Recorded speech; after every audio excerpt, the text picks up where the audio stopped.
नमस्कार। आज हम बात करेंगे एक ऐसे इंसान की जिसने मेडिकल साइंस की दुनिया को हमेशा हमेशा के लिए बदल दिया। ये कहानी है सुश्रुत की, जिन्हें सर्जरी का असली जनक माना जाता है। तो चलिए इस दिलचस्प कहानी में थोड़ा और गहरा उतरते हैं। अच्छा, एक बात सोचिए। अगर कोई आज ये कहे कि 2500 साल पहले भारत में प्लास्टिक सर्जरी होती थी, वो भी उस जमाने में जब दुनिया के ज्यादातर हिस्सों में इलाज के नाम पर सिर्फ जादू टोना था, तो क्या यकीन होगा? सुनने में थोड़ा अजीब लगता है ना? लेकिन ये बिल्कुल सच है, और इस सच के पीछे सिर्फ एक ही नाम है, सुश्रुत। तो आज के इस सफर में हम सुश्रुत की दुनिया को 6 हिस्सों में समझेंगे। सबसे पहले जानेंगे कि वो कौन थे, फिर उनकी महान किताब सुश्रुत संहिता पर नजर डालेंगे। इसके बाद हम बात करेंगे कि उन्हें प्लास्टिक सर्जरी का जनक क्यों कहते हैं, उनकी साइंटिफिक सोच कैसी थी और कैसे उनका ज्ञान भारत से निकलकर पूरी दुनिया में फैला। तो सबसे पहले ये सुश्रुत थे कौन? देखिए, सुश्रुत प्राचीन भारत के एक महान शल्य चिकित्सक थे, मतलब एक सर्जन। माना जाता है कि वो लगभग 600 ईसा पूर्व, यानी आज से कोई 2600 साल पहले काशी में रहते थे। और ये वो दौर था जब सर्जरी को लेकर बहुत ज्यादा डर और अंधविश्वास फैला हुआ था। इसीलिए उन्हें फादर ऑफ सर्जरी कहा जाता है। और ये टाइटल उन्हें सिर्फ इसलिए नहीं मिला कि वो ऑपरेशन करते थे, बल्कि इसलिए मिला क्योंकि उन्होंने सर्जरी को अंधविश्वास के अंधेरे से निकालकर विज्ञान की रोशनी में खड़ा किया। जब दुनिया डर रही थी, तब सुश्रुत सिखा रहे थे कि वैज्ञानिक तरीकों से ऑपरेशन कैसे किए जाते हैं। अब सवाल ये उठता है कि हमें उनके इस कमाल के ज्ञान के बारे में पता कैसे चला? तो इसका सबसे बड़ा सबूत है उनका लिखा हुआ ग्रंथ सुश्रुत संहिता। और ये कोई मामूली किताब नहीं है, ये मेडिकल साइंस का एक डिटेल्ड प्रैक्टिकल मैनुअल है। एक ऐसा खजाना है जिसमें चिकित्सा के बड़े बड़े राज छुपे हुए हैं।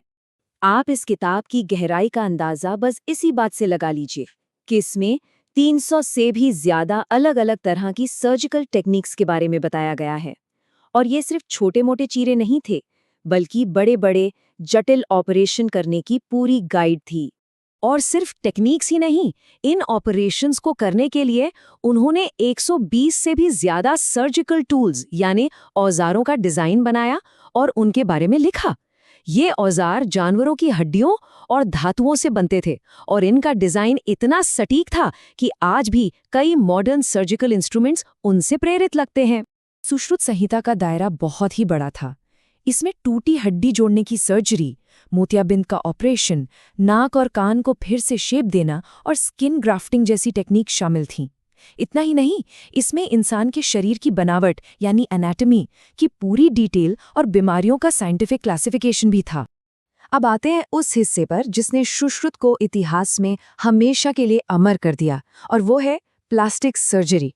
देखिए, उस जमाने में कुछ जुर्म की सजा के तौर पर नाक काट दी जाती थी, जो एक बहुत बड़ा सामाजिक अपमान माना जाता था।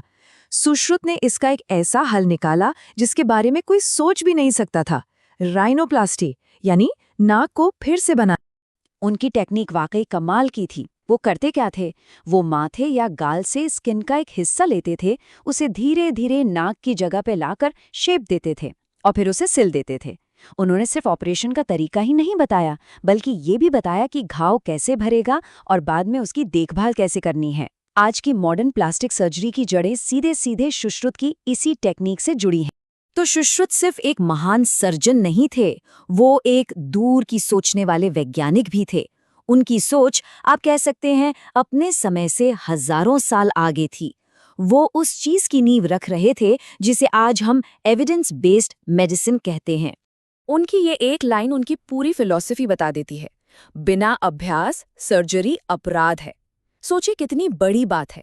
उनका मानना था कि किसी जिंदा इंसान पर छुरी चलाने से पहले एक सर्जन का पूरी तरह से ट्रेन्ड होना, प्रैक्टिस करना बहुत जरूरी है। उनके लिए बिना तैयारी के सर्जरी करना एक जुर्म के बराबर था। और उनकी ये साइंटिफिक सोच हर जगह दिखती थी। जैसे वो अपने स्टूडेंट्स को सर्जरी सिखाने के लिए मृत शरीरों पर यानी कैडावर्स पर प्रैक्टिस कराते थे, ताकि वो शरीर की बनावट को ठीक से समझ सकें। वो ऑपरेशन के दौरान साफ सफाई पर जबरदस्त जोर देते थे ताकि इन्फेक्शन न फैले। और उनका तरीका हमेशा सिस्टमैटिक था। पहले बीमारी की जड़ तक जाओ, फिर उसके लक्षण देखो और तब जाकर उसका सही इलाज करो। लेकिन सुश्रुत का ज्ञान सिर्फ बीमारियों के इलाज तक ही नहीं था। वो मानते थे कि इलाज से कहीं बेहतर है बचाव। उनका ये दर्शन आज के प्रिवेंटिव हेल्थ केयर के कॉन्सेप्ट से बहुत मिलता जुलता है। जिन चीज़ों पर सुश्रुत ने जोर दिया, सही खाना, एक रेगुलर रूटीन और जिंदगी में अनुशासन, आज हम उसी को तो प्रिवेंटिव हेल्थ केयर और हेल्दी लाइफस्टाइल कहते हैं। मतलब जो बातें आज इतनी फैशनेबल हैं, वो हजारों साल पहले ही समझ चुके थे कि एक स्वस्थ जीवन शैली ही बीमारियों को दूर रखने का सबसे अच्छा तरीका है। उनका मूल मंत्र था, दवा आखिरी विकल्प है। वो मानते थे कि हमारे शरीर में खुद को ठीक करने की ताकत होती है, बस उसे सही माहौल और सही न्यूट्रिशन देने की ज़रूरत है। दवा का इस्तेमाल तो तभी करना चाहिए जब कोई और रास्ता बचा ही न हो। तो सुश्रुत का ये जो ज्ञान था, ये सिर्फ भारत तक ही सिमट कर नहीं रहा। ये एक ग्लोबल लेगेसी, एक वैश्विक विरासत बन गया, जिसने दुनिया भर में मेडिकल साइंस के डेवलपमेंट को प्रभावित किया। चलिए देखते हैं कि ये सफ़र कैसे हुआ। 8वीं सदी में सुश्रुत संहिता का अरबी में अनुवाद किया गया, जिससे अरब की मेडिकल साइंस को बहुत फायदा हुआ। 10वीं सदी में ये फारसी में पहुंची और फिर सदियों बाद 19वीं सदी में जब इसका लैटिन में ट्रांसलेशन हुआ, तब जाकर यूरोप के सर्जन्स को एहसास हुआ कि भारत के पास कितना गहरा और पुराना ज्ञान था। इसने वहां भी सर्जरी के विकास में एक बड़ा रोल निभाया।